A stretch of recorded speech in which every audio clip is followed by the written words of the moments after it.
Hej, välkomna till söndagens lilla träff, Humlegården. Vi ska börja med att sjunga Holy Song.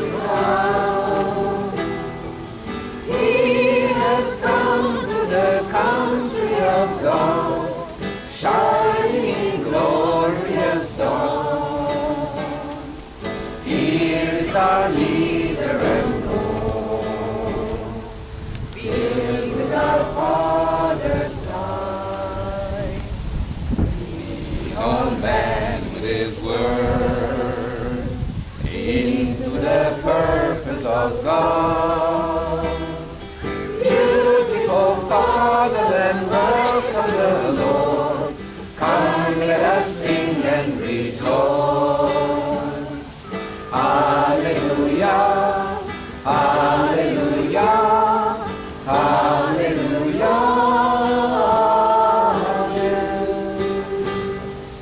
Oh, the Lord is come. Oh, the Lord is come. He has come to the land of the pure, blessed to the blossom of life. Our ruler and king, bringing our Father's reign, shattering evil and sin, building the kingdom of God. Beautiful Fatherland, welcome the Lord. Come, let us sing and rejoice. Hallelujah, hallelujah, hallelujah. Oh, the Lord is come. Oh, the Lord is come. He has come to the mountainous land, laden with treasure untold. Our Savior and God, showing our Father's heart, lifting us high with His joy,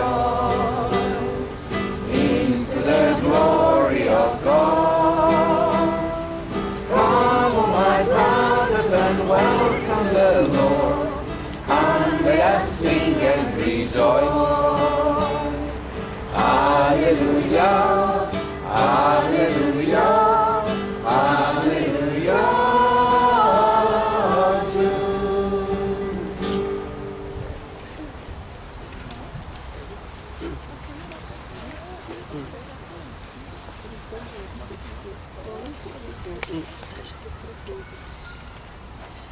Himmelska föräldrar, tack för att vi får samlas här i Humlegården tillsammans.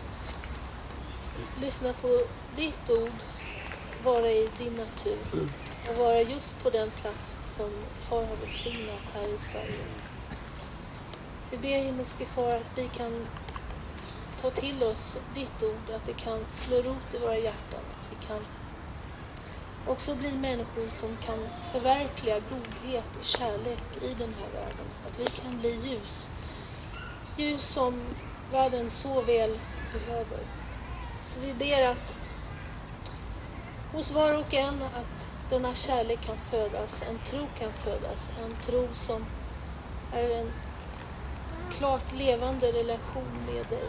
Att vi inte ska bara leva i den vanliga världen utan också ha ett fotfäste i din ideala värld. Alltid komma ihåg ditt syfte med skapelsen, vad du ville, din vision och din dröm. Och vi vill bli sådana människor som kan förverkliga den värld som du drömde om.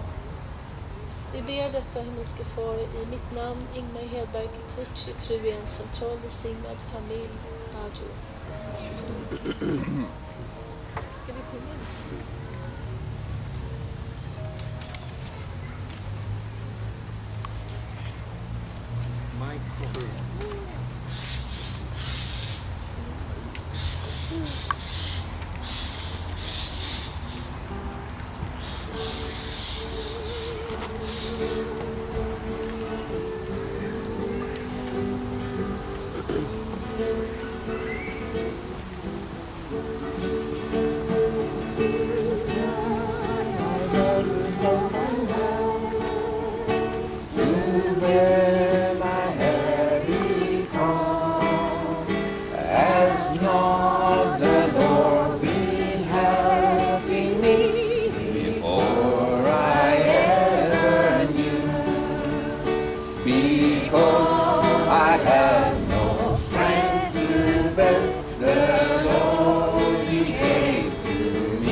Vi ska börja andakten med att läsa några citat, och det finns faktiskt på det här bladet, första sidan.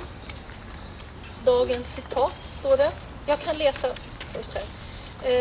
This is the age of principled myself, or the individual centered on divine principle. Therefore this is the age of my providence. Do not be a passer-by or an onlooker. Do something for the providence. Och andra citatet. Who are you? Who am I? We are the perfected, restored Adam and Eve. When we look outside the window, we see a world dying, trembling in despair. Satan is holding the people, binding them and making them his prisoners. They are victims of Satan. Would you just look on as a bystander or spectator, or would you feel indignation and go out and do something about it? Do you feel that indignation and wrath of God? Do you feel like saying, Satan, you brought misery to the Garden of Eden. You brought misery to the heart of God. As God's child, I will not let you alone. I will not let you go. I will liquidate you. I will fight and win. Do you feel that burning wrath of God towards Satan? Det var dagens bibelord. Nu har Katsuki läst tidningen och sett lite bilder. Vi börjar med bilder, pappa. Bilder är roliga. Nu har vi läst texten. Ja. Tunnelbana. Alltså ja, precis. Vi har vissa tunnelbaneförare det här är spännande. Okej, om ni vet vad det här gäller så säg ingenting. Var tysta, för ni får inte you can't spoil the story. Det här är inte vilken tunnelbana som helst, utan det är tunnelbanan i Tokyo. Ja. Den är helt tom, men så ser ni här. Vänta pappa. Det är ett litet mellanrum här. Vet ni det? Och när man stiger över så här, då måste man vara försiktig. Om jag skulle liksom kliva fel så skulle det inte hända något. Jag skulle bara snubbla till lite. Men om man är väldigt, väldigt liten kan man... Ja, men pappa, det är okej. Det är okej. Om man är väldigt liten så kan det faktiskt hända att man åker in däremellan. Ja, och i Japan, vet, en del kvinnor och män är faktiskt inte så stora. De behöver äta mer. Men det var precis det som hände i måndags, 22 juli, norr om Tokyo.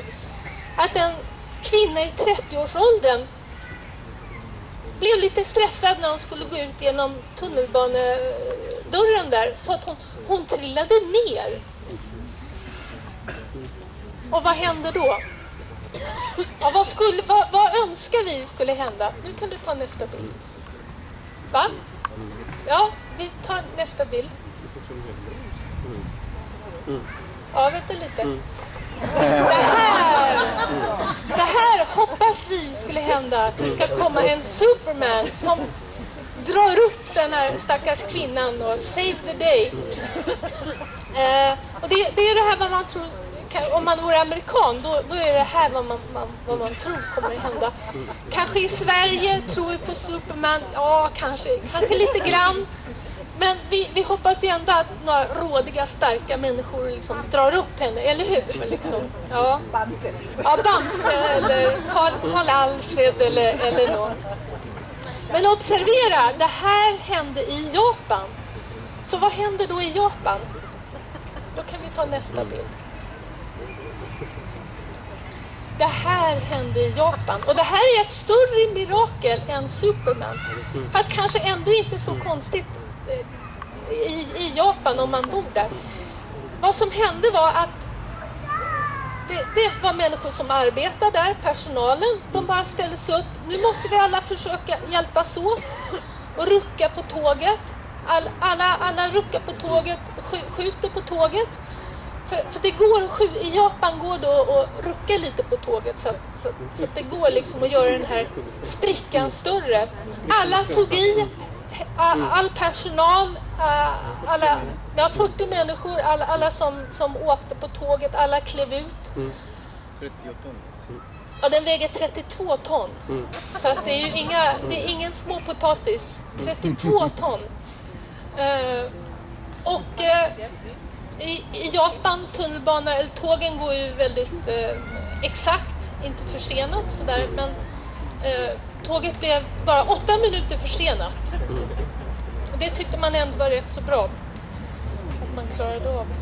Så att vi pratade Katsuki och jag liksom, det här var på CNN. De sa, den här kvinnan hon måste äta mer cheeseburgers.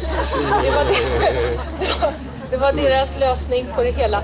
Men de sa också att någonting sånt här, det kan ju bara hända i Japan. Och det är väl nästan så.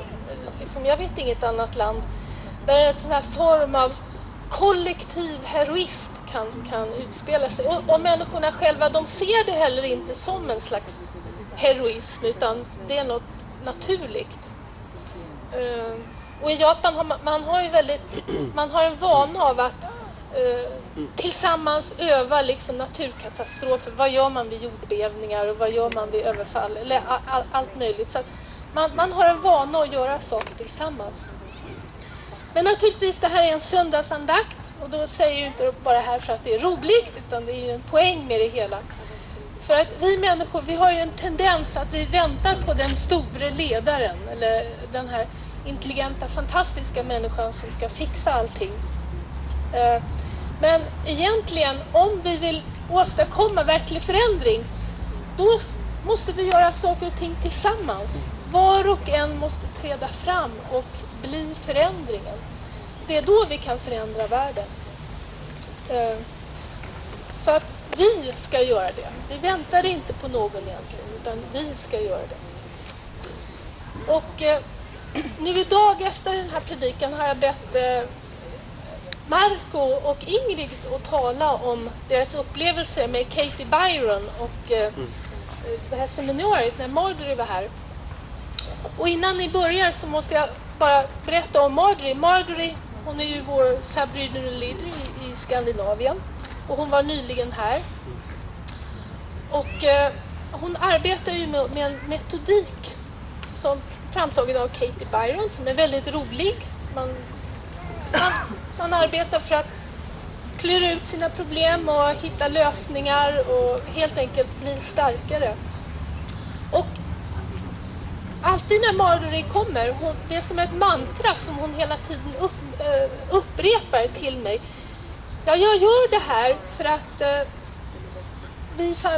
vi i kyrkan ska kunna växa andligen, vi ska kunna bli starkare, att vi ska kunna ta itu med våra problem och att vi faktiskt ska kunna bli människor som går utöver oss själva och kan bli aktiva, göra någonting för samhället. Så att hennes syfte, det är egentligen, det är inte bara att var och en lösa problem eller bli någon slags hjälte för vissa människor, utan det är för att skapa en grundval så att vi kan bli människor som kan bli mer utåtriktade, som kan bli mer kollektiva hjältar i samhället, i Sverige. Ja. Har du något att tillägga, pappa? Nej, det är bra. Ja, men med det så vill jag ge ordet till Marco och Ingrid som redan nu har börjat dela ut någonting till oss.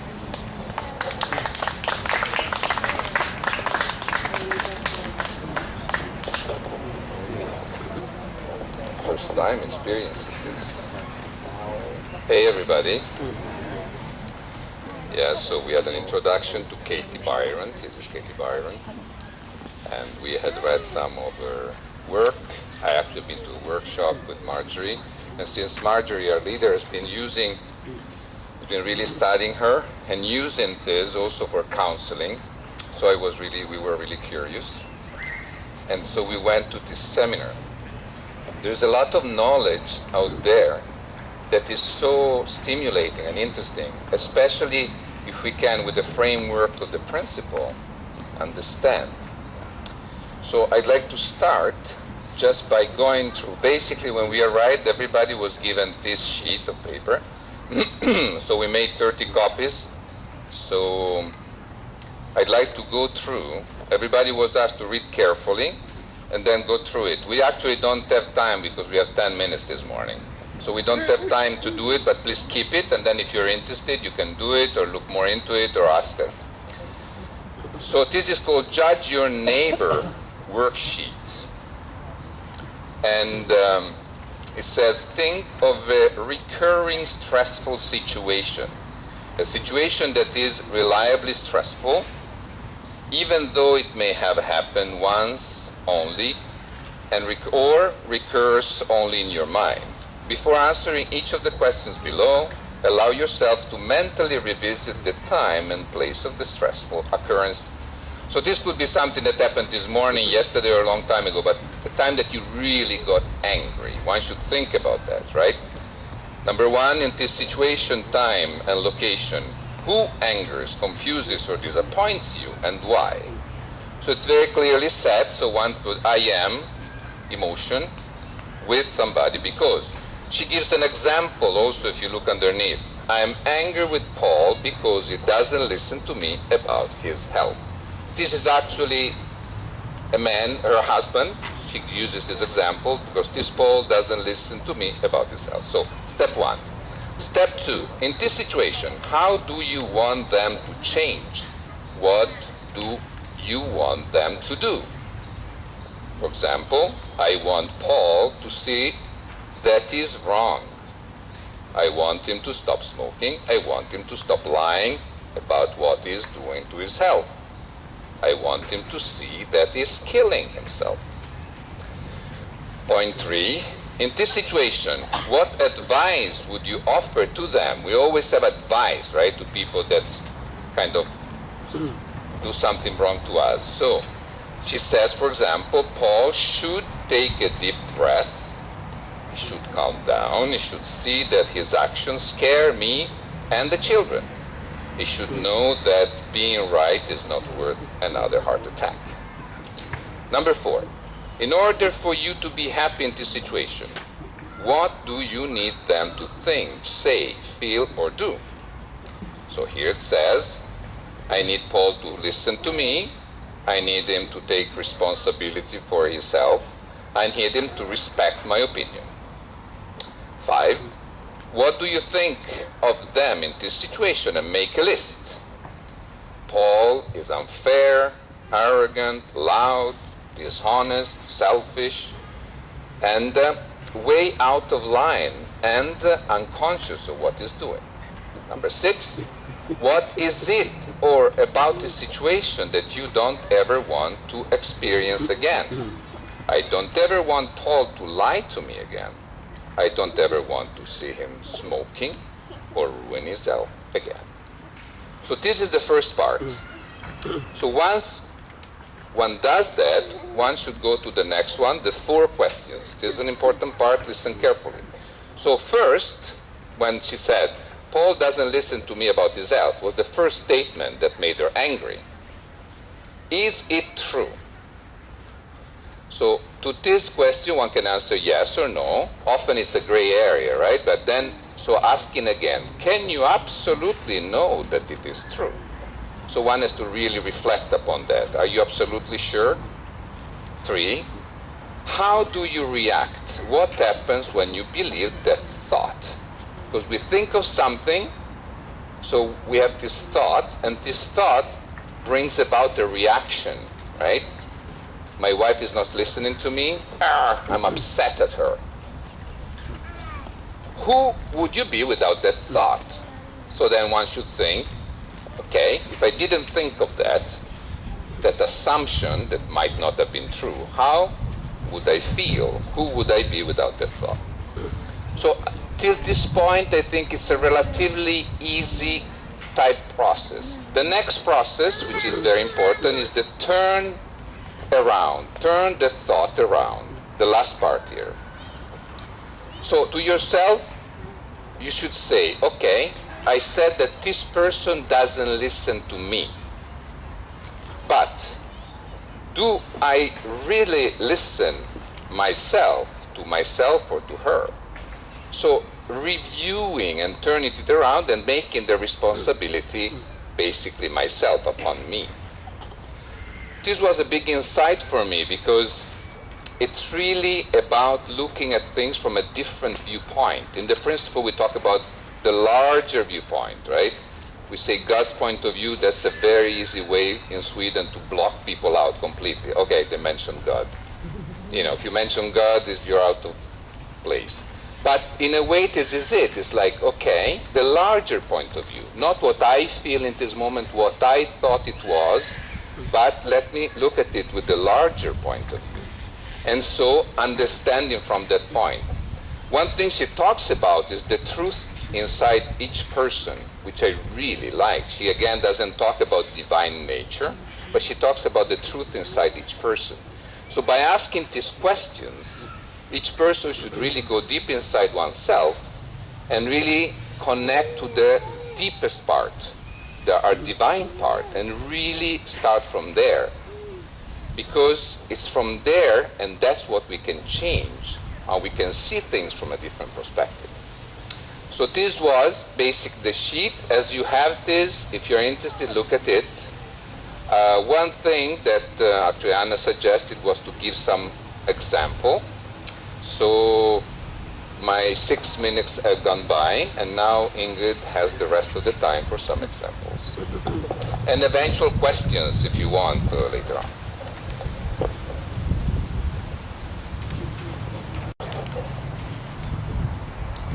So actually, I first heard of Byron Katie 4 years ago. Anne-Marie lent me a book in Swedish, and I read it, and I really didn't understand anything at all. It was nice, but I couldn't quite relate to it. Then some time ago, I read again, I got some material, and when I heard she was coming to Stockholm, and Marjorie and her daughter were coming, and they were staying with us, I thought, well, we should go, it would be nice to go. So in a way, when I went there, I had this mixed feeling. I thought, well, this sounds too simple to really work, or this could be something really revolutionary that really kind of can help us to change. So I wasn't sure when I started the seminar.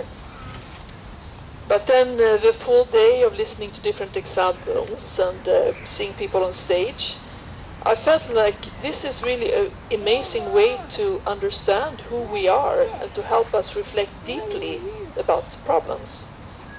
It's like so many times we react instinctively without thinking, with anger or whatever feeling, but actually to go to pause, to write down, to put our worst thoughts on paper, and then reflect on them, we can actually have deep realizations.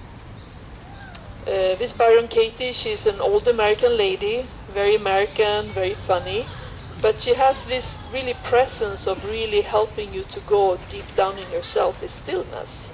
She herself had a very difficult life with 2 divorces and difficult relationship with her children.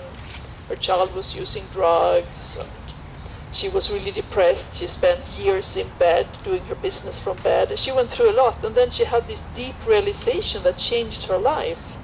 And she developed this system of questioning her thoughts. She realized that when I think this thought, I suffer. If I don't think this thought, I don't suffer. So basically checking one's own thinking. So the idea is to catch yourself early and learn how to keep in line, think in the right way, and then actually things go very smoothly. I'm just the beginner of this. I've had some good experiences, but everybody can work with paper and pen and actually learn this process oneself. One doesn't need the great guru or the great psychologist. One can do it at home, paper and pen. There are people who work on this as a profession, being facilitators, but actually one can do it in a very simple way. I had a small experience of this at work. I work in the subway, in the ticketing office, and one changes place. A colleague comes, you sit 2 hours in a place, and you get somebody else taking your place. You have a little break in between. So the day before yesterday, I had my break. I was messaging with a friend, kind of intensively messaging back and forth. And I still had 15 minutes to go for my break. And suddenly the door opens to the spot where I'm supposed to sit in 15 minutes. And my colleague says, "It's time to work now, isn't it?" Like very angry at me. Like I thought, did I miss the time or something? But I was calm. I just went in and I sat on my spot. And she left angry, And I looked at the time, and actually she had made a mistake, not me, but I didn't say anything because I thought maybe I made a mistake, or maybe she really needed a bathroom or something. I don't know. So then, after my 2 hours were gone, I went to the new place, and there she was again. And she gives me the angry look, like, "You miserable person, you didn't get in time, So I had my schedule there, and I just went up there and said, I don't know what happened there, because I had written 1740. I don't know if I made a mistake. And then she checked, and actually it was 1740. And she totally felt so bad, "Oh, I'm sorry, like super apologizing. But we ended up really laughing about it. It was really, I'm glad we talked, otherwise we would always have looked at one another in an angry way without really, knowing. So anyway, it's always stressful and lots of people, so short meeting.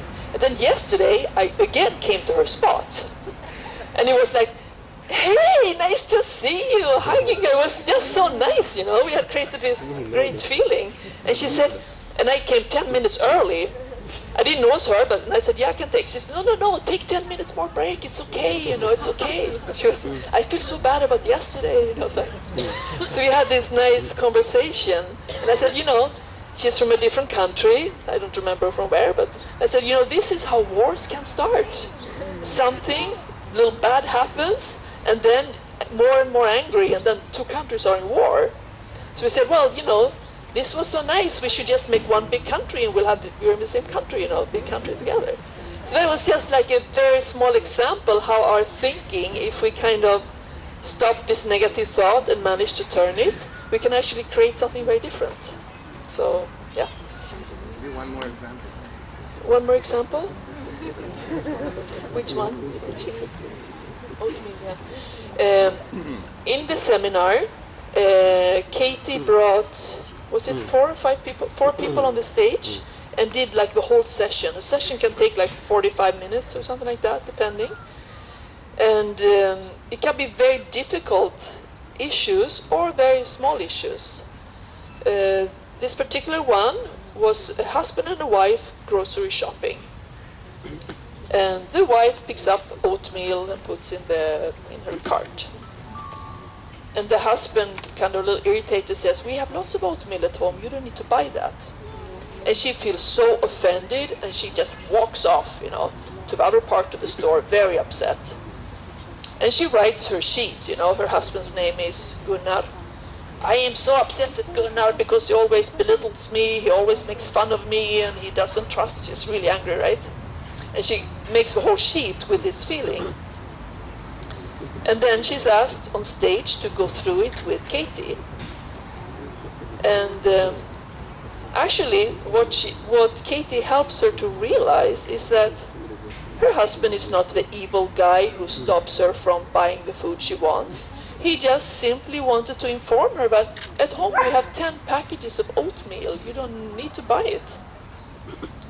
But somehow she felt like personally attacked. And, it was not about the oatmeal, it was something deeper, like her insecurity and her feeling maybe my husband doesn't trust me, or I feel inferior to him, so I feel he attacks me if he says something. It's like it brought up so much. But basically, then they also made a role play where Katie was the wife and the wife was supposed to be the husband. And then Katie kind of gave suggestions, like if you just are there, feeling normal, not feeling attacked, just yourself, you say, okay, the husband says, we don't need the oatmeal, we have so much. She could say, you know me, I love to have lots of food at home. I feel so safe when I have 20 packages of oatmeal. You know me, I know it's amazing. I am crazy, but I know you still love me. Isn't that amazing? I mean, there's so many ways to turn it in a good way. So actually, Katie she's this all-American lady, very funny, but she has this presence and this depth and kind of, reflecting on her thoughts and really helping us to reflect on our thoughts. It was so refreshing to go to this seminar, It's like with the principle, and if one has a strict religious beliefs, one has really the backbone and the skeleton in one's life. But actually a little technique like this can be so helpful to just keep straight, and it's a great facilitator in our life. So I had a great experience, and this is something I want to continue doing in a simple way, at home with my papers. And actually, through reading the book, looking on the internet, one can actually do this oneself. One doesn't need to spend a lot of money on going to courses or here and there. Or it's actually very helpful. So if you're interested, we have some books you can borrow. It's in Swedish. Or one can buy it on the internet. One can find lots of information. So yeah, it was a good experience. I'm glad I went there. Thank you very much.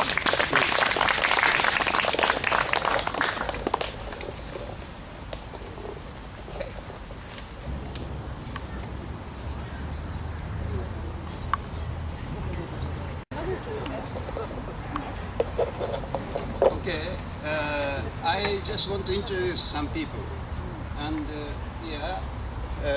Holy Highness, the von the 13th, from this Arunachal Pradesh state in India. Himalaya, just beside the Bhutan.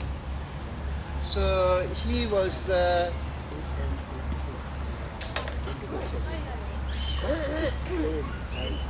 oh, okay.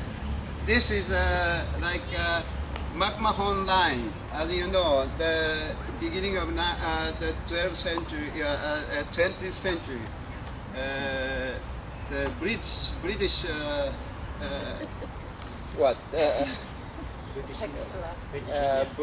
one British diplomat made the line between China and India. So this is a conflict zone of China and India.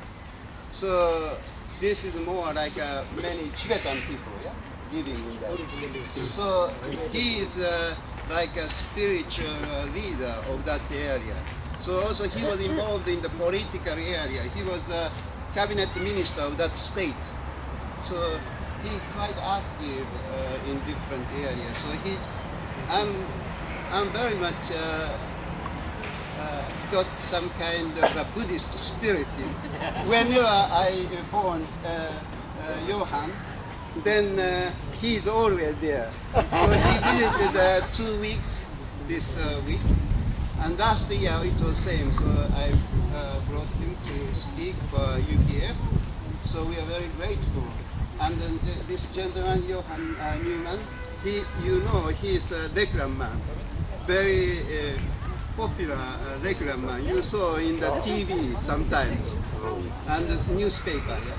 And then this lady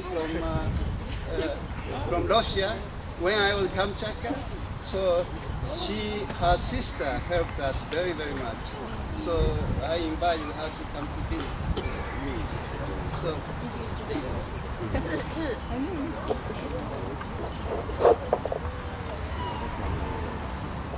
First, I would like to say my English is not good. Well. So please correct yourself and then try to understand. That is the only way.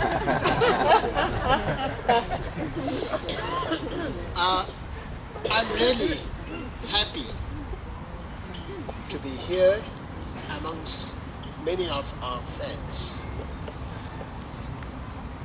About me, just Kelso has already explained, so no need to explain any more about it again. It's wastage of time. Yes, I arrived yesterday, and yesterday, we got the telephone from Cancer. Then he was complaining to my friend, I think you must be knowing that Rinpoche is coming to Sweden maybe before months or something like that. Why you didn't tell me like that? But actually, reality is that he doesn't know about my schedule. Why? He know only thing that is, yes, Rinpoche is coming to Sweden because he has extended invitation to me. That means he know that coming to Sweden, but no dates. Because I got my passport on 25th of this month. Then without passport, how I can plan my travel schedule? So that is why there was no time schedule was fixed. So only 25th, I just spoken to him, and I said, now I'm with my passport, so I can travel. Then his answer was that, please come as soon as possible, because he wants to go to Australia to see his sister, maybe in the August, something like that. And another fact is that my visa is only for few days. It will be over by 14th of August. So I will have to complete my travel before that. So there's no choice.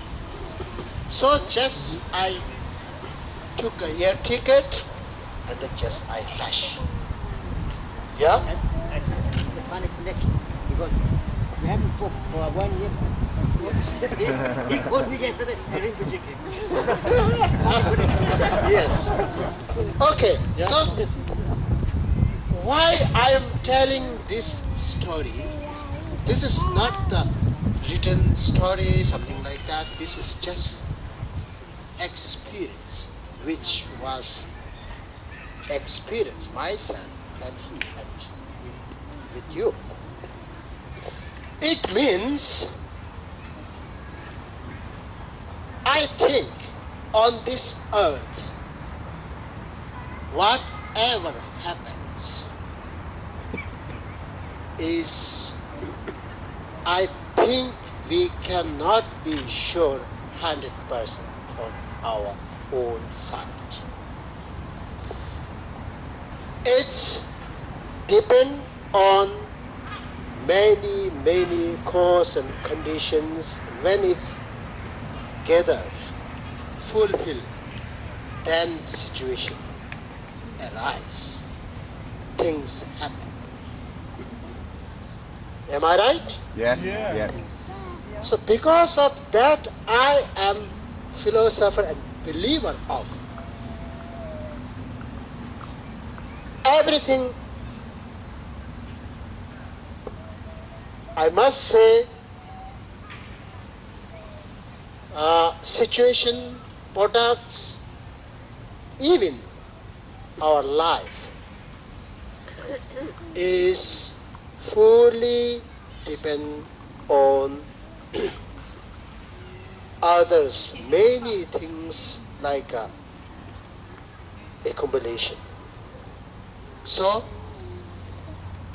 our origination is, I can say, origination is interdependent nature. Okay? If our existence and happening is, origination is interdependent, then you can study deep and then go to deeper, then you can find somewhere like zero, empty. So always I carry message or like a thinking mindset of zero-based concept. Can you understand? Because when we born on this earth, we came like as zero. That time, even we cannot see, we cannot talk, we cannot eat. Am I right? Yeah? So, we come on this earth almost like zero. After that, we made progress. Physical development, mental development, even economic development. Then after that, we can have clothes, house, cars. But normally what we used to do, I think because of our mindset, we cannot separate, base and progress. Sometimes we consider progress level is the base. When you think, this is my base, then when you fall down somewhere, situation comes, then you feel sad. Example, just now I'm standing here. Yes, little bit of bank balance I have. I have a friends, many friends here. If I consider this situation is my base, then when I lose my friends, I will be sad. Because you are falling down. But when you realize your base is 0,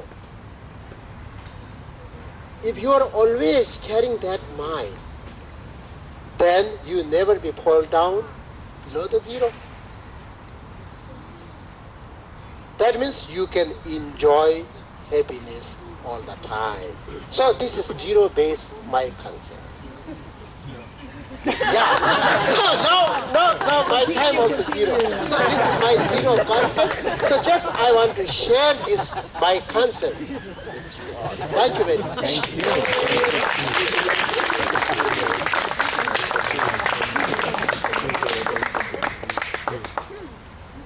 I've been knowing Rinpoche since, was it 1995? 95. 95, yes. 95 years.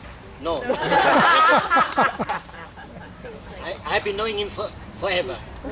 Actually, forever. No limit. There's no time. So, since 1995, what I want to say to you is, it may look, if I go back to my childhood, it was not funny. But because of my childhood, my bad childhood, that's why I'm here now.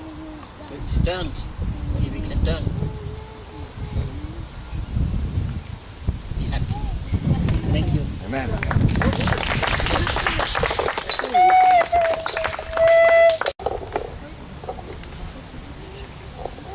Vi har just börjat planera att vi ska ha ett UPF-möte tillsammans här. Så vi återkommer så snart vi har lokal och tid. Men nu är det dags för sista sången, eller hur? Eller då?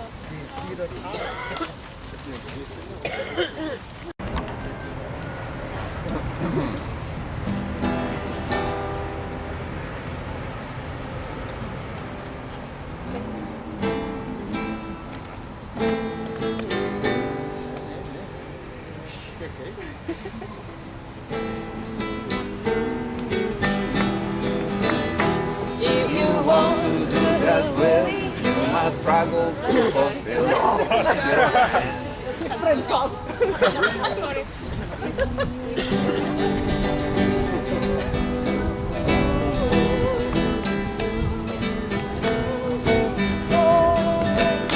If you want to do the will, you must struggle to fulfill. Put your hand to the plow, Lord. That's the thrilling history. We make sure you will agree. Put your hand to the plow, hold on. Hold on, hold on. Put your hand to the plow. Hold on, hold on, hold on. Put your hand to the plow. Hold on. Put your ribbon ready in, shedding for the property. Put your hand to the plow. Hold on. Every price is really paid, so foundation could be made. Put your hand to the plow. Hold on. Hold on, hold on. Put your hand to the plow. Hold on.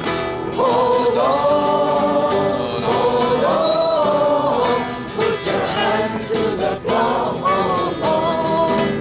Moses went to Pharaoh, say my people must go home. Put your hand to the plow. Hold on.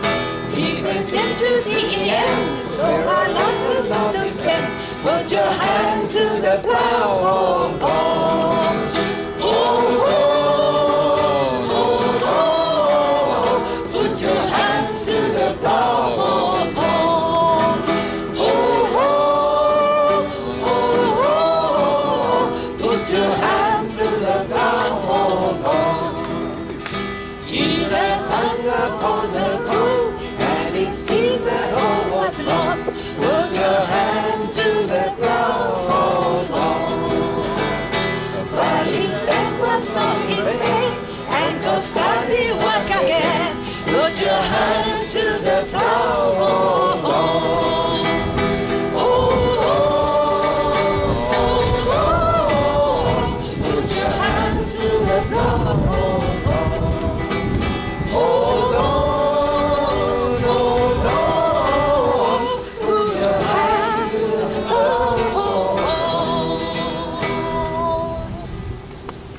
not bad.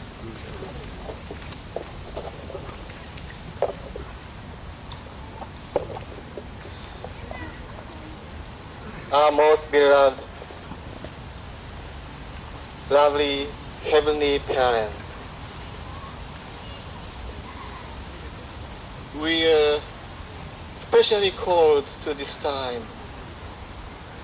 to realize God's nation, an ideal world, peaceful, ideal world.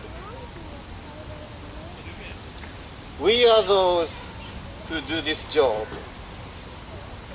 Thank you for your inspiration. And also we got inspiration from Buddhism, also Marco and Ingrid. We are born as God's children, so our thoughts are ordinarily clean. And we can live without hatred. We can treat each other without strange feeling. These are from our evil side, which we can really fight against. Also, we learn from Buddhists, really, we should be grateful for everything. Yes, we have got everything from you. We ourselves didn't make so much. So let us understand, be grateful. That is our start.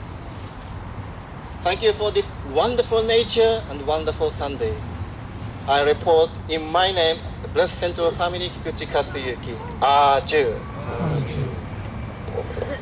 Tatsumike.